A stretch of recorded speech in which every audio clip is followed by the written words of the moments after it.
বড় খবর, big breaking news. কার বাড়িতে লুকিয়ে রয়েছেন শাহজাহান? গোপন খবর দিলেন শুভেন্দু অধিকারী। রেশন দুর্নীতি মামলার অন্যতম অভিযুক্ত সন্দেশখালীর দাপুটে নেতা শেখ শাহজাহান আপাতত নিখোঁজ। ইডি তার বিরুদ্ধে লুক আউট নোটিশ জারি করেছে। দুদিন পেরিয়ে গেলেও কোথায় তিনি তা এখনো জানা যায়নি। তবে এই নিয়ে বিস্ফোরক বিরোধী দলনেতা শুভেন্দু অধিকারী। কোথায় রয়েছেন দাপুটে নেতা শাহজাহান, তার ইঙ্গিত দিলেন শুভেন্দু। গুঞ্জন উঠছিল শাহজাহান হয়তো বাংলাদেশে পালিয়ে গিয়ে থাকতে পারেন। তবে শুভেন্দু বলেন, সন্দেশখালীতেই আছেন শাহজাহান।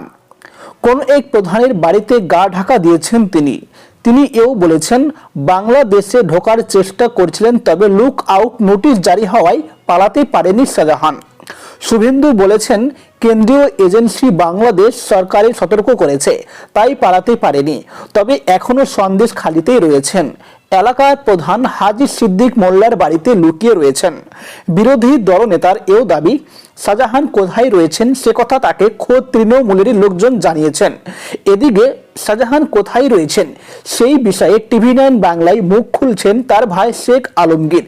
তিনি যদিও জানিয়েছেন, দাদাকে ফোন করেছিলাম, তবে তার সঙ্গে কথা হয়নি, তিনি ফোন ধরেননি।